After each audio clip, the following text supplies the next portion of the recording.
Hello guys, good afternoon. Lalla classes में आप सभी का स्वागत है। पहले आपसे इतनी बातें कह देना चाहते हैं कि मुश्किल नहीं है कुछ दुनिया, मुश्किल नहीं है कुछ दुनिया। ज़रा हिम्मत तो कर, ज़रा हिम्मत तो कर। ख्वाब बदलेंगे हकीकत में, तू ज़रा कोशिश तो कर। ठीक है बाबू, तो आप कोशिश करो और ख्वाब बदलेंगे, हकीकत में बदल जाएंगे। आज हम जो है कश्मीर घाटी स्थित पीर पंजाल बेहद हिमालय में आज हम जो टॉपिक लेकर के आए हैं, यहीं से समाप्त करे थे 18 नंबर से। तो कह रहे हैं कि कश्मीर घाटी स्थित है पीर पंजाल में। कि कश्मीर घाटी कहाँ पे स्थित है? पीर पंजाल। पीर पंजाल कहाँ है बाबू? तो बृहद हिमालय में है। कहाँ पे बाबू? बृहद हिमालय में। पीर पंजाल बृहद हिमालय में। और बृहद हिमालय जो है ओलिगोसीन काल में बना था, याद रखना। ओलिगोसीन काल में बृहद हिमालय बना था। अब आगे हम देखेंगे अक्साई चीन की स्थिति। चीन, भारत और पाकिस्तान की सम्मिलन संधि है पर है। अक्साई चीन की जो स्थिति है ना, एक चीन ले लो, भारत ले लो और पाकिस्तान की सम्मिलन संधि पर है। ठीक है। लद्दाख पठार अक्साई चीन में स्थित है। लद्दाख का पठार है बाबू, ये अक्साई चीन में है। बहुत ठंडा पठार होगा, चूँकि बहुत ठंडा होगा, बहुत ठंडा होगा ना। तो लद्दाख का पठार कहाँ पे होगा बाबू? तो अक्साई चीन में होगा। आगे क्या कह रहा है कि मध्य हिमालय के अन्य नाम कौन से? मध्य हिमालय को आप लघु हिमालय भी कह सकते हो, महाभारत श्रेणी भी मध्य हिमालय को बोल सकते हो, हिमाचल हिमालय भी बोल सकते हो मध्य हिमालय को। ठीक है। मध्य हिमालय को आप 3 नामों से बोल सकते हो। लघु हिमालय कह सकते हो, महाभारत श्रेणी बोल सकते हो और हिमाचल हिमालय बोल सकते हो। ठीक है।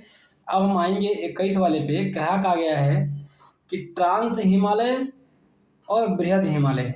तो नॉर्थ टू साउथ, उत्तर से दक्षिण की ओर जब चलेंगे तो हम ट्रांस हिमालय से चलेंगे बृहद हिमालय, बृहद हिमालय के बाद लघु हिमालय, लघु हिमालय के बाद शिवालिक हिमालय। इतनी हिमालय आएगी। ट्रांस, लघु, ट्रांस के बाद में बृहद, बृहद के बाद लघु, लघु के बाद शिवालिक। ठीक है। अब हमको एक चीज़ ये देखना है बाबू कि जो ट्रांस हिमालय और बृहद हिमालय के बीच में जो पड़ता है उसको कौन सा जोन बोलते हैं? इंडस सांगपो सूचर जोन बोलते हैं। ट्रांस हिमालय और बृहद हिमालय के बीच में ITSZ पड़ता है, इंडस सांगपो सूचर जोन। ठीक है।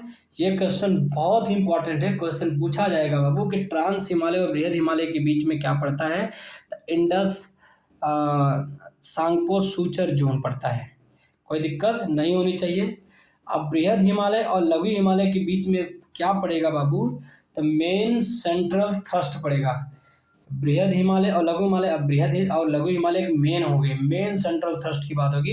तो बृहद हिमालय और लघु हिमालय के बीच में मेन सेंट्रल थ्रस्ट की बात करी जाएगी।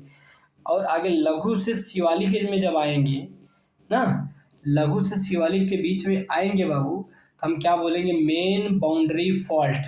ठीक है। क्या बोलेंगे? लघु से शिवालिक के बीच में आएंगे तो क्या बोलेंगे बाबू? Main boundary fault. आगे हम देखेंगे बाबू शिवालिक में देखेंगे तो मेन फ्रंटल थ्रस्ट बोलेंगे। लास्ट वाला जो है शिवालिक के नीचे का जो जगह होगा मेन फ्रंटल थ्रस्ट। ठीक है। शिवालिक के जो नीचे वाला जगह होगा उसको क्या बोलेंगे?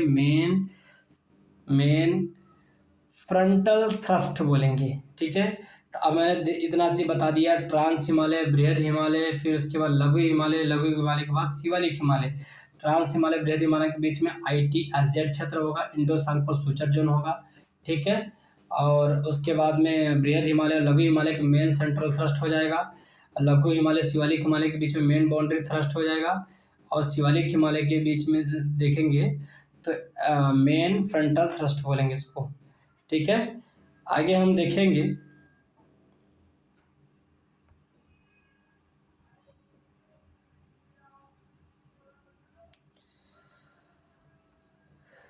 मणिपुर पहाड़ियों से घिरा इम्फाल बेसिन एक सुंदर उदाहरण है सरोवरी मैदान का। मणिपुर पहाड़ी है ना, उससे घिरा एक इम्फाल बेसिन है। ठीक है। किसका उदाहरण है?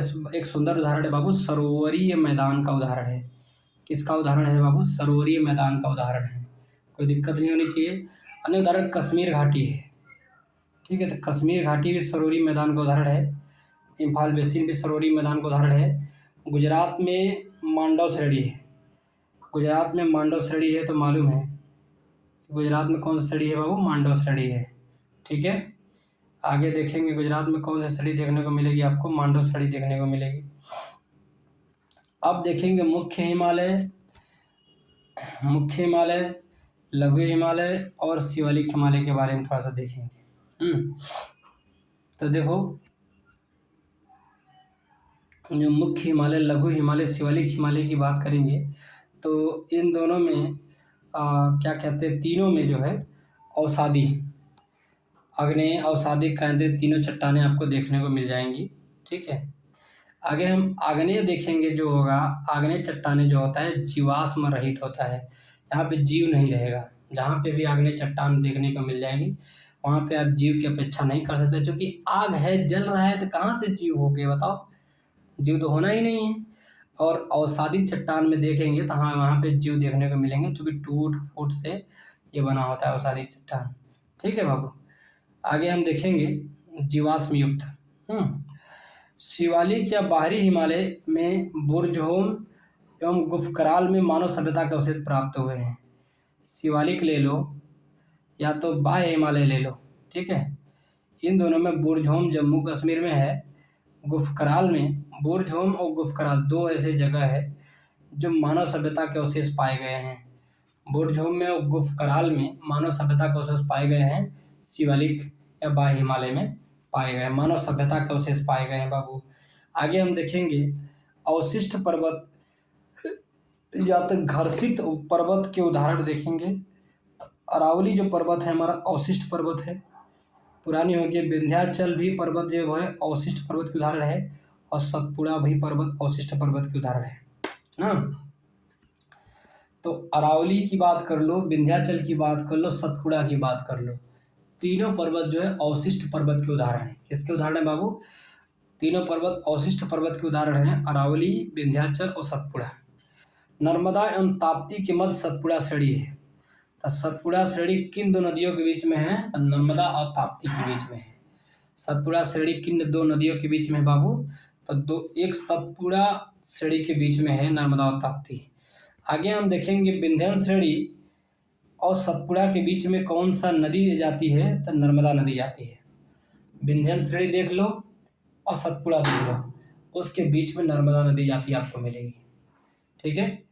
विंध्य श्रेणी देख लो बाबू, देख लिया मैंने, और सतपुड़ा श्रेणी देख लिया, उसके बीच में कौन सी नदी जा रही, नर्मदा नदी जा रही, याद रखना, ठीक है। तो बी से विंध्य और स से सतपुड़ा, उसके बीच में नर्मदा नदी जा रही है। आगे क्या कह रहा है कि नर्मदा नदी और ताप्ती नदी के बीच में सतपुड़ा पर्वत श्रेणी है। नर्मदा नदी ले लो और ताप्ती नदी के बीच में ले लो तो सतपुड़ा पर्वत श्रेणी है, इतना याद रखना। और जब भी पूछे कि विंध्य श्रेणी और सतपुड़ा श्रेणी के बीच में कौन सी नदी है, तो नर्मदा नदी है। कितनी बढ़िया क्वेश्चंस बनाता है लोग घुमा घुमा करके, जो है कि बच्चे को चूतिया बनाना है, बच्चे को बेवकूफ़ बनाना है, ठीक है। तो आज मैं यही क्लासेस लेके आया हूँ कि आप कहाँ कहाँ फंस सकते हो बाबू, वहाँ से आपको उभारने के लिए क्लासेस लेके आया हूँ, ठीक है। आगे देखो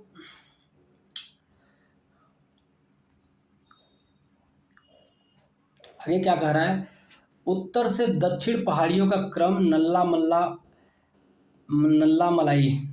मलाई पश्चिमी घाट में है ये। तो नल्ला मलाई जो है उत्तर में पड़ेगा, उसके बाद जावड़ी पड़ेगा, फिर नीलगिरी पड़ेगा, फिर अन्नामलाई पड़ेगा, फिर कार्डमम पड़ेगा। नल्ला जावड़ी, नीलगिरी, अन्नामलाई, कार्डमम। नल्ला जावड़ी नीलगिरी, तो पहले नल्ला आएगा, फिर जावड़ी आएगा, फिर नीलगिरी आएगा, उसके बाद नीलगिरी के बाद अन्नामलाई और कार्डमम आएगा। 5 पहाड़ियों की बात करी है। तो नल्लामलाई जो पहाड़ी है कृष्णा एवं पेन्नूर नदी के तट पर है, ठीक है। तो किधर के मध्य स्थित है, कृष्णा और पेन्नूर नदी के बीच में देखेंगे तो कहेंगे नल्ला आदमी रहता है। अब सोचो कृष्णा नदी, पेन्नूर नदी बढ़िया नदी है, वहाँ पे ढेर सारा पानी है। कोई नल्ला आदमी वहाँ पे रहने लगे तो नल्ला मल्ला पहाड़ी, नल्ला पहाड़ी है, ये नल्ला है, झंड क्लास है, ठीक है।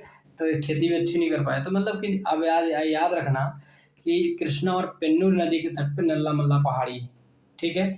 आगे हम देखेंगे जावड़ी जो है जावड़ी पहाड़ी जो है तमिलनाडु में देखने को मिलेंगी आप। जावड़ी पहाड़ियाँ कहाँ देखने को मिलेगी बाबू? तमिलनाडु में देखने को मिलेगी। जावड़ी तमिलनाडु में देखने को मिलेगी। नीलगिरी पहाड़ी को पहाड़ियों की रानी बोलते हैं। भाई अब आप सोचो, अब नॉर्मल कोई पहाड़ी देखने को मिलेगा, नील उल तो कपड़े में देता नहीं, नील उल बढ़िया नीला नीला तो दिखेगा नहीं। और जब नीला नीला जहाँ रहेगा अब कहेंगे कि आंखें नीली नीली है। तो जब वैसे ही तुम याद रखना, जब नीलगिरी पहाड़ी की बात करें तो पहाड़ों की रानी, रानी की जो आंखें होती है कैसी नीली नीली होती है। तो ऐसे याद रखना कि नीलगिरी पहाड़ी को क्या बोलते हैं हम? पहाड़ियों की रानी को बोलते हैं। अन्नामलाई पहाड़ी केरल एवं तमिलनाडु की सीमा पर है। अन्नामलाई, अब देखो अन्ना अलग हो गया, मलाई अलग हो गया, तो दो जगह पे होगा। तो केरल और तमिलनाडु के सीमा को हम क्या कहेंगे? अन्नामलाई। क्या बोलेंगे बाबू? अन्नामलाई बोलेंगे। केरल एवं तमिलनाडु की सीमा पर अन्नामलाई बोलते हैं। कार्डमम पहाड़ी भी उसके नीचे है, ठीक है। कार्डमम पहाड़ी, इसको इलायची पहाड़ी भी बोलते हैं। पश्चिम से पूरब की ओर हमको लगाना है पहाड़ियों को, कैसे लगाएंगे देखते हैं। सतपुड़ा पहाड़ी के बाद महादेव, ठीक है, महादेव के बाद मैकाल, मैकाल फिर छोटा नागपुर, छोटा नागपुर के बाद खासी पहाड़ियाँ। तो पहले सतपुड़ा पहाड़ी देखने को मिलेगा, फिर महादेव पहाड़ी देखने को मिलेगा, फिर मैकाल देखने को मिलेगा। सतपुड़ा, महादेव, मैकाल 3, उसके बाद में छोटा नागपुर 4, खासी पहाड़ियाँ 5। ये पश्चिम से पूरब की ओर था। महाराष्ट्र में बालाघाट की श्रेणी है, हरिश्चंद्र की श्रेणी है, सतमाला श्रेणी है, ये महाराष्ट्र में है, ठीक है बाबू। गुजरात में गढ़जात पहाड़ियाँ उड़ीसा में दिखाई दिया है। गढ़जात पहाड़ियाँ कहाँ दिखाई दे रहा है बाबू? तो उड़ीसा में दिखाई दे रहा है। सेवराय पहाड़ियाँ तमिलनाडु में है, ठीक है। जावड़ी पहाड़ियाँ भी तमिलनाडु में है, सेवराय पहाड़ियाँ भी तमिलनाडु में है, ठीक है। जावड़ी पहाड़ियाँ भी तमिलनाडु में है, सेवराय पहाड़ियाँ भी तमिलनाडु में है, ठीक है। गढ़जात पहाड़ियाँ की बात करें तो उड़ीसा में देखने को मिलेगी, ठीक। आगे भारत के तटीय नामों के बारे में देखेंगे हम ना बाबू। तो हम पहले गुजरात से उठाते हैं। भारत को कहाँ से उठाते हैं? गुजरात से। तो गुजरात के आसपास के तट को हम बोलेंगे काठियावाड़ा का तट। हाँ, अब गुजरात में लकड़ी जो बनती है काठ की बनती है, उसको काठियावाड़ा का तट बोलते हैं। जब हम गुजरात के नीचे आएंगे बाबू, गोवा के पास, तो कोंकण का तट बोलेंगे। गोवा के पास आएंगे तो किसका बोलेंगे बाबू? गुजरात, गुजरात के बाद गोवा, गोवा के पास आसपास देखेंगे कोंकण का तट। अब मंगलोर आएगा, कर्नाटक वगैरह एरिया में आएंगे तो कन्नड़ तट बोलेंगे। जब भी मंगलोर आ गए, कर्नाटक एरिया में आ गए तो कन्नड़ तट, और फिर केरला में आए तो मालाबार तट बोलते हैं बाबू ना। तो भारत के पश्चिमी घाट को किस किस नामों से जाना जाता है? तो सबसे ऊपर गुजरात के तट को काठियावाड़ा तट बोलेंगे। फिर उसके बाद गोवा में आएंगे तो कोंकण तट के नाम से जानेंगे। गोवा के नीचे हम आ रहे हैं कन्नड़ तट, कन्नड़ के नीचे आ रहे हैं मालाबार तट बोलते हैं, ठीक है बाबू। आगे हम देखेंगे पूर्वी घाट की ओर देखेंगे, सबसे ऊपर जब देखेंगे उड़ीसा के तट को हम उत्कल का तट बोल देते हैं बाबू। क्या कहेंगे? उड़ीसा के तट को क्या बोल देते हैं बाबू? उत्कल का तट बोलते हैं। और उड़ीसा के नीचे जब आएंगे आंध्र प्रदेश में, तो उत्तरी सरकार का तट हो जाएगा। क्या हो जाएगा बाबू? उत्तरी सरकार का तट। और तमिलनाडु के एरिया में कोरोमंडल का तट बोलते हैं, ठीक है। तो उत्कल का तट, उत्तरी सरकार का तट, कोरोमंडल का तट, 3 तट इधर हो गए और 4 इधर हो गए, 7। तो अब इतना याद रखना कि उड़ीसा के तट को उत्कल का तट, आंध्र प्रदेश के तट को उत्तरी सरकार का तट, और तमिलनाडु के तट को देखेंगे तो कोरोमंडल का तट कहा जाता है।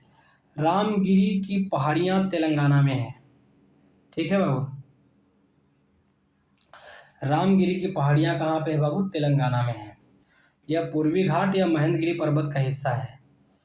पूर्वी घाट या महेंद्रगिरी पर्वत का हिस्सा है रामगिरी की पहाड़ियाँ तेलंगाना में। अच्छा, राम राम नाम में दक्षिण भारत में राम नाम बढ़िया, राम नाम का बहुत प्रचार होता है, क्योंकि रामगिरी की जब बात आए तो तेलंगाना में पड़ेगा। यह पूर्वी घाट या महेंद्र पर्वत का हिस्सा है। रामगिरी पहाड़ियाँ कहाँ का हिस्सा है? तो पूर्वी घाट महेंद्र पर्वत का हिस्सा है, ठीक है, तेलंगाना में। आगे हम देखेंगे अदर, रामगिरी रामगढ़ छत्तीसगढ़ में भी है। रामगिरी रामगढ़ जो है छत्तीसगढ़ में है, लेकिन रामगिरी की पहाड़ियाँ पूछ लिया तो तेलंगाना में, ठीक है। पारसनाथ की पहाड़ी कहाँ देखने को मिलेगी? झारखंड में, छोटा नागपुर के पठार में, ठीक है। तो पारसनाथ जी कहाँ बैठ करके पूजा करेंगे बाबू? झारखंड में बैठ के पूजा करते थे, झारखंड में। तो याद रखना कि पारसनाथ की जो पहाड़ी थी बाबू, झारखंड में, छोटा नागपुर पठार में स्थित है। कोई दिक्कत होनी नहीं चाहिए, मेरी बातों को ध्यान से सुनेंगे ना तो आपको याद हो जाएगा और मज़ा भी आएगा। अब देखो पश्चिमी घाट कैसे होता है, एक आपको मैप के रूप में थोड़ा दिखा देना चाहता हूँ मैं। देखो ऐसे ऐसे, ये ऐसे, इधर देखेंगे, इधर देखेंगे, तो ये तुम्हारा पश्चिमी घाट हो जाएगा। क्या हो जाएगा बाबू? इसको पश्चिमी घाट बोलते हैं। तो अब हम देखेंगे कि क्या चीज़ है। पश्चिमी घाट एक भ्रंशोत पर्वत का उदाहरण है। कौन से पर्वत का? एक भ्रंश वाला पर्वत का उदाहरण है, ठीक है। पश्चिमी घाट एक भ्रंशोत पर्वत का उदाहरण है, भ्रंश वाला पर्वत का उदाहरण है, ठीक है। पूर्वी ढाल मंद और सीढ़ी नुमा नीचे होता है। तो जो इसका पूर्वी ढाल क्या होता है? मंद होता है, और सीढ़ी नुमा क्या होता है? नीचा होता है। पश्चिमी घाट सीढ़ी नुमा नीचा होता है। पश्चिमी ढाल तीव्र खड़ा हुआ है, एकदम ऐसे देखो खड़ा हुआ है पश्चिमी ढाल, तीव्र रूप से पश्चिमी ढाल कैसे खड़ा हुआ है। 16 डिग्री उत्तरी अक्षांश तथा पश्चिमी घाट मुख्यतः बेसाल्ट शैल निर्मित है। 16 डिग्री उत्तरी अक्षांश में हमें पश्चिमी घाट देखने को मिलेगा।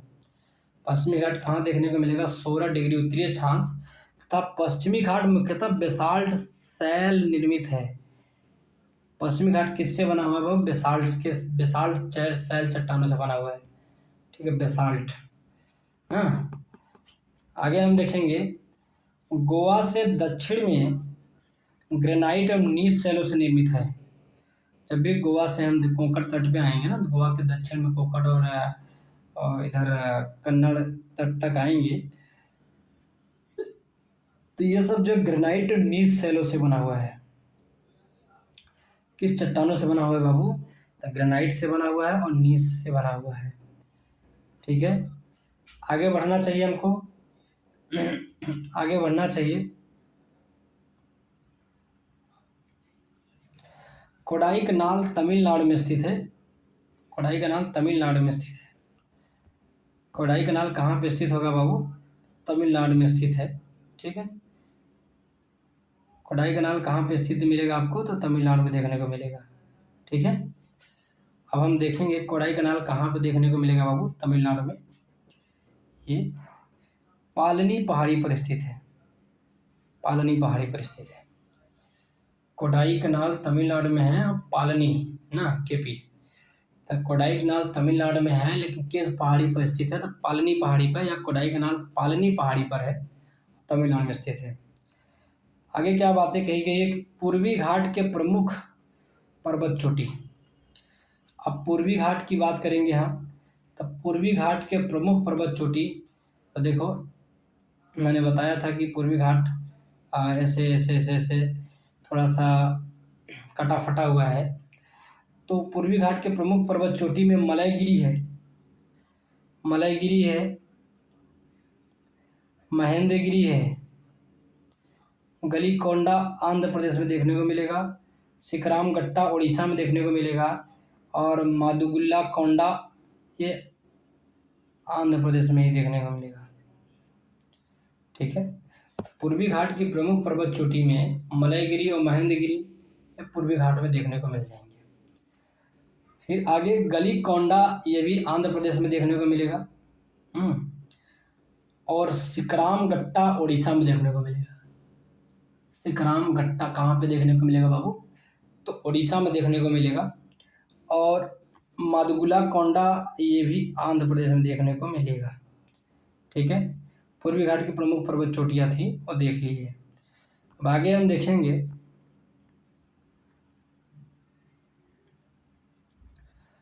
सलेचर चोटी महाराष्ट्र में है।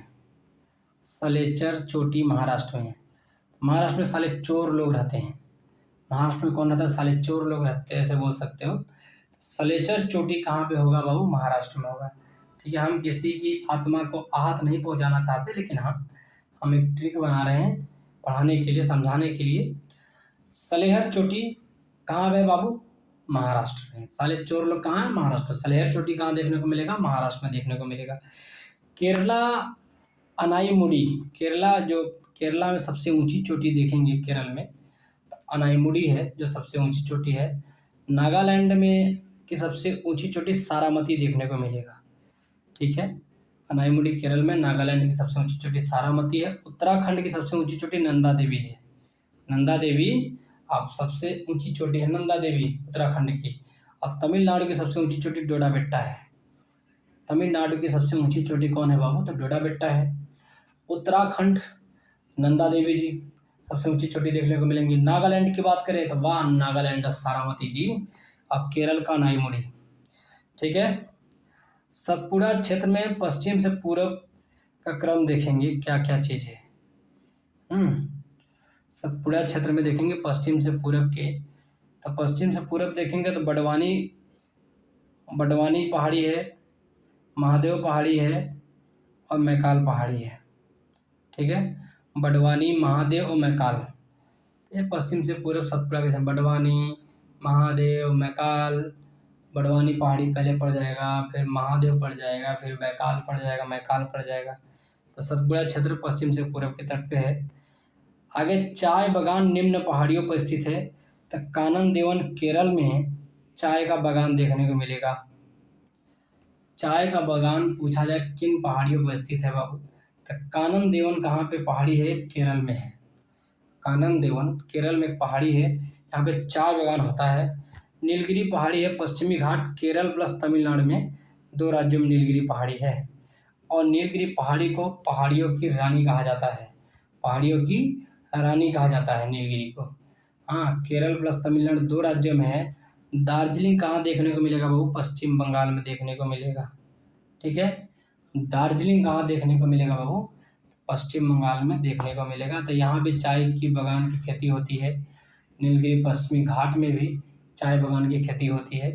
और कानन देवी केरल में भी चाय बागान की खेती होती है। कोई दिक्कत नहीं होनी चाहिए। पहाड़ी या पर्वत या राज्य देखेंगे, बटेश्वर, बाबा बटेश्वर पहाड़ी जो है बिहार में है ना। बटेश्वर पहाड़ी कहाँ पे? बस है बटेश्वर, बस है बिहारी, याद रखना। बटेश्वर बिहार, बटेश्वर बिहार। चीन की श्रृंखला देखने को मिलेगी तो मणिपुर में। चीन की श्रृंखला कहाँ देखने को मिलेगी? तो मणिपुर में देखने को मिलेगी। धौसी पहाड़ी कि घोंसी पहाड़ी बोलेंगे इसको, हरियाणा में है। हरियाणा वाले बड़ा धौंस लगा जमाते हैं। हरियाणा वाले जब देखो तो अपना धौंस जमाते हैं, तो धौसी पहाड़ी बोलेंगे। बिल्लारी या बेल्लारी की पहाड़ी देखने को मिलेगा कर्नाटक में। बिलारी या तो बेल्लारी की पहाड़ी कहाँ देखने को मिलेगा बाबू? कर्नाटक में बिलारी या बेल्लारी की पहाड़ी देखने को मिलती है।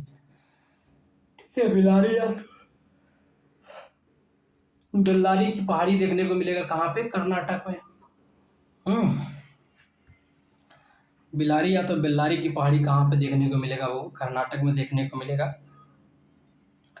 माउंट एवरेस्ट पर चढ़ने वाली महिला, प्रथम भारतीय महिला है बछेंद्री पाल, 1984 में चढ़ी थी। माउंट एवरेस्ट पर चढ़ने वाली महिला में पहली भारतीय महिला जो थी, भारतीय महिला बछेंद्री पाल 1984 में चढ़ गई थी। अब प्रथम महिला पूछा जाए कि माउंट एवरेस्ट पे कौन चढ़ी थी, तो जुनको तेवई बेचारी थी सबसे पहले महिला होकर चढ़ गई। जुनको तेवई जापान की थी। तो जुनको तेवई तू सबसे पहले चढ़ी रहो, कहाँ? एवरेस्ट पे चढ़ी रहो। समझू नहीं समझू? उसके बाद हमारे यहाँ से भारत की महिला गई तो बछेंद्री पाल गई 1984 में। और एवरेस्ट पर 2 बार चढ़ने वाली महिला है संतोष यादव। कोई दुनिया में एक बार भी नहीं चढ़ पाना है। संतोष यादव खा खा के इतना मोटी हो गई कि संतोष यादव 2 बार चढ़ गई। क्या एवरेस्ट ही चढ़ गई संतोष यादव? 2 बार चढ़ गई संतोष यादव। ठीक है, महत्वपूर्ण हिमालय चोटियाँ देखेंगे तो माउंट एवरेस्ट नेपाल की सबसे ऊंची चोटी है। अभी दुनिया को क्या लगता है कि माउंट एवरेस्ट भारत में? जी नहीं, माउंट एवरेस्ट सबसे ऊंची चोटी है कहाँ की? नेपाल की होगी। और माउंट एवरेस्ट में एक चोटी है केटू गाडविन। इंडिया की सबसे ऊंची चोटी कौन है? केटू गाडविन है। केटू गाडविन सबसे इंडिया की चोटी है, माउंट एवरेस्ट में ही है। माउंट एवरेस्ट में कंचनजंगा है जो सेकंड नंबर की सबसे ऊंची चोटी है इंडिया की। तो इंडिया की फर्स्ट नंबर की सबसे ऊंची चोटी देखा तो केटू गाडविन अस्टीन, ठीक है। और सेकंड नंबर की क्या है? कंचनजंगा। और माउंट एवरेस्ट जो है नेपाल की सबसे ऊंची चोटी है। इतनी बात याद रखना आपको। केटू गाडविन और कंचनजंगा दोनों भारत की है। केटू गाडविन नंबर 1 भारत की है और कंचनजंगा नंबर 2 है। पश्चिम से पूरब की चोटियां देखेंगे तो नंदा देवी ऊपर आपको उत्तराखंड में देखने को मिल जाएगी। फिर धौलागिरी देखने को मिल जाएगा। फिर अन्नपूर्णा देखने को मिल जाएगा। फिर मसालू देखने को मिल जाएगा। फिर एवरेस्ट देखने को मिलेगा। फिर मकालू देखने को मिलेगा, ठीक है। फिर कंचनजंगा और फिर नामचा बरवा। कंचनजंगा आपको सिक्किम में देखने को मिलता है, ठीक है। और नामचा बरवा जो है चीन में देखने को मिल जाए। तो कहने का मतलब है पश्चिम से पूरब की चोटियाँ जब बैठाने लगेंगे तो याद रखना कि मसालू और मकालू के बीच में एवरेस्ट पर्वत होता है। मसालू और मकालू के बीच में कौन सा पर्वत होता है बाबू? एवरेस्ट पर्वत होता है, याद रखना। और नंदा देवी और अन्नपूर्णा के बीच में धौलागिरी पर्वत होती है, ठीक है। तो याद रखना पश्चिम से पूरब जब भी बैठाना हो तो मसालू और मकालू के बीच में जो है एवरेस्ट पहाड़ियाँ पड़ेगी, ठीक है। इतनी बात याद रखना। उसके बाद में कंचनजंगा हो गई। फिर कंचनजंगा कहाँ पे? सिक्किम में पड़ जाएगा। नामचा बरवा ये चीन के पास पड़ जाएगा। तो नंदा देवी, धौलागिरी, अन्नपूर्णा 3, मसालू, एवरेस्ट, मकालू 6, कंचनजंगा, नामचा बरवा 8। आगे हम देखेंगे कोडाई कनाल जो है तमिलनाडु में पालिनी पहाड़ी पर है, पहले ही बता दिए हम। शिमला जो है हिमाचल प्रदेश में है, धौलाधार सीढ़ी है ना। अब क्या है? हिमाचल प्रदेश में शिमला है। अब क्या करेंगे? शिमला को खाने के लिए सब लोग दौड़ दौड़ के पकड़ेंगे, दौड़ दौड़ के खाने जाएंगे शिमला को। शिमला हिमाचल प्रदेश में धौलाधार सीढ़ी कहाँ पे देखने को मिलेगा? शिमला हिमाचल प्रदेश में देखने को मिलेगा। कुल्लू घाटी भी ये हिमाचल प्रदेश में है और धौलाधार सीढ़ी में ही है। कोई पूछे कि शिमला हिमाचल प्रदेश में धौलाधार सीढ़ी कहाँ है? शिमला हिमाचल प्रदेश में है। और शिमला हिमाचल प्रदेश में जब जाओगे धौलाधार सीढ़ी में तो वहीं पे कुल्लू घाटी देखने को मिलेगी हिमाचल प्रदेश में। क्या वहीं पे कुल्लू घाटी देखने को मिलेगी? धौलाधार सीढ़ी में ही मिलेगी। पीर पंजाल धौलाधार एवं पीर पंजाल के मध्य स्थित है। धौलाधार सीढ़ी पीर पंजाल कुल्लू घाटी जो है धौलाधार और पीर पंजाल के मध्य स्थित है। धौलाधार और पीर पंजाल के बीच में कौन सी घाटी स्थित है? वो कुल्लू घाटी है। कहाँ पे? हिमाचल प्रदेश में है। धौलाधार और पीर पंजाल के बीच में के मध्य में देखेंगे हम तो धौलाधार और पीर पंजाल की मध्य देखेंगे कुल्लू घाटी है जो कि हिमाचल प्रदेश में है। नेलांग घाटी देखेंगे उत्तराखंड में देखने को मिलेगा। नेलांग घाटी उत्तराखंड में देखने को मिलता है। नेलांग घाटी कहाँ देखने को मिल रहा है बाबू? उत्तराखंड में देखने को मिल रहा है, ठीक है। आगे हम देखेंगे घाटी और राज्य। घाटी और राज्य की बात करेंगे। मरखा घाटी लद्दाख में। मार खाबा की लात खाबा, म से मरखा घाटी, ल से लात, लद्दाख में। तो मरखा घाटी कहाँ देखने को मिलेगा बाबू? लद्दाख में मिलेगा, ठीक है। जुकू घाटी, अब क्या करोगे? अब जो बंदा नागालैंड में जुकू घाटी है, जो बंदा नंगा रहेगा उसको जोक पकड़ लेता है। तो जुकू घाटी कहाँ पे हो जाएगा बाबू? नागालैंड में हो जाएगा। इतना याद तो रहेगा, जो बंदा नंगा रहेगा नदी में नहाने जाएगा उसको जोक नहीं पकड़ लेगा? पकड़ लेगा भाई। तो जुकू घाटी नागालैंड में है। सांगला घाटी सांगला घाटी हिमाचल प्रदेश में है। सांगला घाटी कहाँ पे देखने को मिलेगा? वो हिमाचल प्रदेश में देखने को मिलेगा। सांगला घाटी कहाँ पे मिलेगा? संगे हमहू चलब। सांगला घाटी कहाँ पे देखने को मिलेगा? हिमाचल प्रदेश में मिलेगा। संगे हमहू चलब सांगला घाटी का क्या हो जाएगा बाबू? हिमाचल प्रदेश में यूथांग घाटी सिक्किम में ना, यूथ लोग ही सटते हैं। तो यूथ लोग क्या करते हैं बाबू, सट जाते हैं। तो यूथांग घाटी कहाँ पे हो जाएगा बाबू, सिक्किम में हो जाएगा। यूथांग घाटी कहाँ पे आएगा बाबू, सिक्किम में हो जाएगा। यूथांग घाटी कहाँ पे आएगा, सिक्किम में आएगा। सांगला घाटी आपका हिमाचल प्रदेश में है। जुकू घाटी नागालैंड में है। मरखा घाटी लद्दाख में है। ठीक है, अपना जैसे भी याद करो, मैं तो कुछ जो मुझे समझ में आता है बता देता हूँ याद करने का तरीका। शांत घाटी मौन या साइलेंट वैली बोल सकते हैं। शांत घाटी को मौन या तो साइलेंट वैली बोल सकते हैं। केरल के पलक्कड़ या पाल घाट में, केरल के पलक्कड़ या पाल घाट में शांत घाटी तुम्हें देखने को मिलेगा। निकटतम पथरकाडू क्या बोलते हैं, पथरकाडू जल विद्युत परियोजना भी है शांत घाटी में है। पथरकाडू जो जल विद्युत परियोजना है शांत घाटी केरला में है। वाह। और यहीं पे शांत घाटी केरला में ही कुंती नदी भरतपुजा नदी की सहायक नदी है। कुंती नदी जो है भरतपुजा नदी की क्या है बाबू, सहायक नदी है। कोई पूछे भरतपुजा नदी कहाँ की है, केरला में, और कुंती नदी भी केरला में बहेगी, लेकिन कुंती नदी जो है सहायक नदी है भरतपुजा नदी की। हाँ, और वहीं पे ये पथरकाडू जल विद्युत परियोजना का भी निर्माण किया गया है केरल के शांत घाटी में। ठीक है, पथरकाडू जल विद्युत परियोजना भी है। ठीक, आगे आता है राज्य, यूनियन टेरेटरी और प्रमुख दर्रा ना। अब कौन कौन से राज्य में कौन कौन सा दर्रा पड़ता है उसको याद रखना, थोड़ी सी ट्रिक बना करके, थोड़ी सी दिमाग लगा करके, थोड़ी सी कोरिलेट करके याद करो। लद्दाख जो है, लद्दाख में कौन सा खारदुंगला दर्रा है ना। ख से लद्दाख में भी ख है, खारदुंगला में भी ख है, ये लद्दाख में है ना। अब जौन बा कराकोरम जो दर्रा है वो भी लद्दाख में देखने को मिलेगा। हाँ, कहीं लात खावे का, कहीं का करी तब से, तो मतलब कि लद्दाख में ही कराकोरम दर्रा है, याद रखना। फिर जोजिला दर्रा भी लद्दाख में है। हाँ, जो नहीं तो लात खावे, तो लद्दाख दर्रा भी जोजिला में है। चांगला, और लद्दाख खावे ना, लात खावे तो जौन बा चंगा हो जाए, चांगला भी लद्दाख में है। तो जब भी लद्दाख की बात आए तो 4 दर्रा याद होना चाहिए। लद्दाख से उसमें भी है, खारदुंगला में भी दर्रा है, तो लद्दाख से खारदुंगला हो जाएगा। लात खावे तो कहे का करी, कराकोरम भी दर्रा देखने को मिलेगा लद्दाख में। ठीक है, अब कहीं जाते नहीं रहे, तो जाते यहाँ लद्दाख में नहीं लात खावे, तो जोजिला भी जो है आपको लद्दाख में मिलेगा। और जब लात खाएगा आदमी चंगा हो जाता है लात खाने के बाद, चांगला भी लद्दाख में है। क्या हो जाता है बाबू, चांगला भी लद्दाख में है। जम्मू कश्मीर में याद रखना, हाँ, पीर पंजाल और बनिहाल।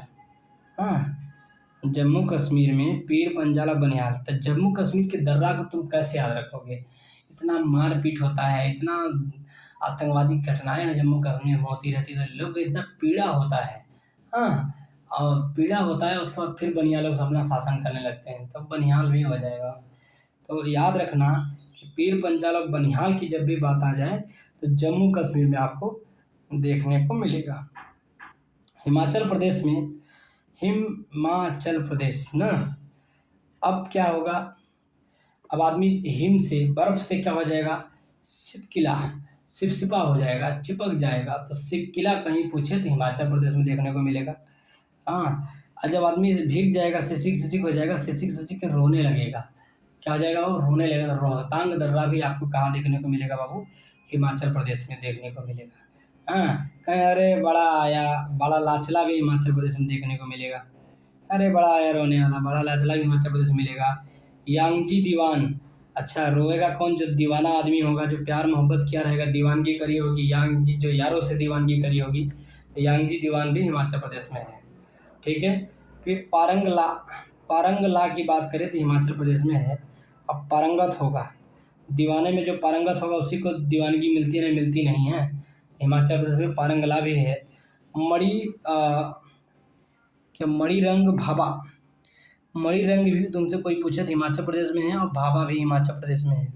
ठीक है, तब भाई मणि उड़ी पहने रहेगा, भाव अपना दिखाएगा, तब जा कर के प्यार मोहब्बत होता है। तो ये हिमाचल प्रदेश की बात करें तो सिपकिला जो दर्रा है हिमाचल प्रदेश में, सिसिक सिसिक के रो रहा है आदमी। रोहतांग भी हिमाचल प्रदेश में रोने लगा। बाड़ालाचला बड़ा रोने वाले हैं। बाड़ालाचला हिमाचल प्रदेश में। यांगी दीवानगी करेंगे लोग हिमाचल प्रदेश से। और पारंगला दीवाना में लोग पारंगत होते हैं हिमाचल प्रदेश में। और मणि रंग पारंगत होते हैं, मणि उड़ी पहने रहते हैं, भाव बनाए रखते हैं अपना। तो मणि रंग और भाव है सब हिमाचल प्रदेश में है। ठीक है, आगे हम देखते हैं बाबू।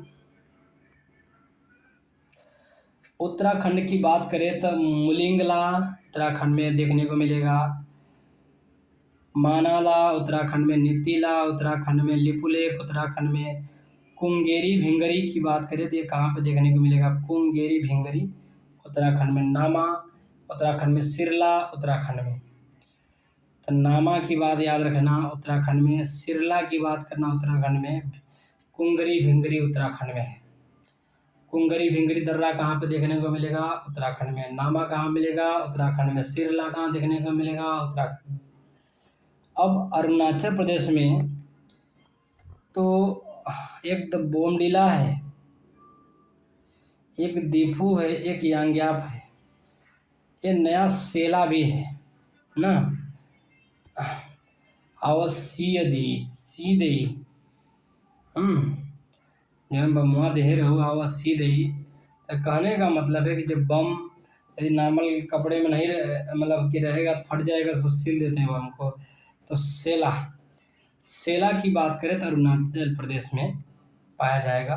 बॉमडिला भी अरुणाचल प्रदेश का है, यांग्याप भी अरुणाचल प्रदेश का है, दीफू भी अरुणाचल प्रदेश का है। अब मणिपुर बेचारा ताजुक हो जाता है तो मणिपुर में तुजुक। और महाराष्ट्र की बात करेंगे हम तो अब महाराष्ट्र में भाई पैसे ज़्यादा है लोगों के पास, खूब खाने का होगा तो थाल घाट थरिया भर के खाएंगे और भोर घाट भर पेट खाएंगे। ठीक है, थरिया भर के खाएंगे, भरपेट खाएंगे महाराष्ट्र वाले, क्योंकि पैसे बहुत है वहाँ पे, कोई दिक्कत नहीं होनी चाहिए। केरल में पाल घाट है, केरल में पाल घाट है नीलगिरी और अन्नामलाई के बीच में। नीलगिरी पहाड़ी और अन्नामलाई की पहाड़ी के बीच में पाल घाट है।